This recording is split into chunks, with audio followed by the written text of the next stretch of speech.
అందరికీ నమస్కారం. మీ కాటే సుబ్రహ్మణ్యం. మన ఆంధ్రప్రదేశ్ రాష్ట్ర కార్మిక శాఖ మంత్రి వర్యులు గౌరవనీయ శ్రీ వాసశెట్టి సుభాష్ గారు ఈ రామచంద్రపురం నియోజకవర్గం నుండి 2024 సంవత్సరంలో పోటీ చేసేటప్పుడు రామచంద్రపురం నియోజకవర్గ ప్రజల యొక్క ఆరోగ్య భద్రతే నా యొక్క ముఖ్యమని, నేను గెలిచిన తర్వాత ఈ రామచంద్రపురం నియోజకవర్గ ప్రజల యొక్క ఆరోగ్య సంరక్షణ అనేటువంటిది నేను బాధ్యతగా తీసుకుని మీకు నా వంతు సహాయ సహకారాలు అందించే విధంగా చేస్తానని ఆ రోజు మాట ఇవ్వడం జరిగింది. మాట ఇచ్చినటువంటి బాధ్యత ఎక్కడ కూడా మరవకుండా, అలాగే రామచంద్రపురం ఏరియా ఆసుపత్రిని అభివృద్ధి చేసి ఈ నియోజకవర్గ ప్రజలందరికీ కూడా అందుబాటులో తీసుకురావడంతో పాటుగా ఈరోజు కంటైనర్ హాస్పిటల్ను 3 అంటే రామచంద్రపురం రూరల్ మండలం, కేయంగూరం మండలం, కాజూరు మండలం పరిధుల్లో ఈ కంటైనర్ హాస్పిటల్స్ని మరి కియా సంస్థ అలాగే సహారా యొక్క సంస్థల యొక్క సహకారంతో సిఎస్ఆర్ ఫండ్ నుంచి నిర్మాణం చేసి నిన్న రామచంద్రపురం నియోజకవర్గ ప్రజలందరికీ కూడా అంకితం చేయడం జరిగింది.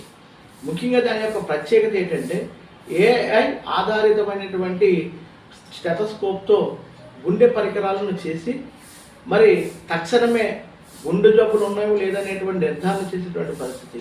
ఇటీవల కాలం చూసినట్లయితే కోవిడ్ వచ్చిన తర్వాత మన రామచంద్రపురం నియోజకవర్గంలో సుమారుగా 450 మంది గుండె జబ్బులతో మరణించడం జరిగింది. అంతేకాకుండా సుమారుగా 200 మంది పైగానే స్టంట్స్ వేయడం అనేటువంటిది కూడా జరిగింది.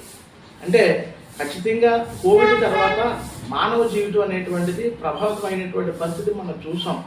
అందుకనే రాష్ట్ర కార్మిక శాఖ మంత్రి వర్యులు వాసశెట్టి సుభాష్ గారు ఈ రామచంద్రపురం నియోజకవర్గంలో కంటైనర్ హాస్పిటల్తో పాటుగా సంచార వైద్యశాల అనేటువంటి దాన్ని కూడా ఏర్పాటు చేయడం జరిగింది.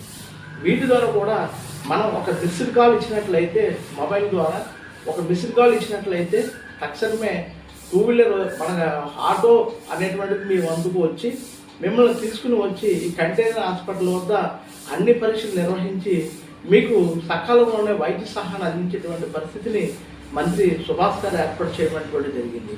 కాబట్టి ఈ రామచంద్రపురం నియోజకవర్గానికి వచ్చేటప్పుడే ఇచ్చిన మాట నిలబెట్టుకునేటువంటి నాయకుడిగా, అంతేకాకుండా తన బాధ్యతను ఎక్కడా కూడా మరవకుండా ఈ నియోజకవర్గ ప్రజల యొక్క సంరక్షణ తన ధ్యేయంగా నడుస్తున్నటువంటి వాసశెట్టి సుభాష్ గారికి మరొకసారి రామచంద్రపురం నియోజకవర్గ ప్రజలందరి తరఫున ధన్యవాదాలు తెలియజేస్తున్నాను.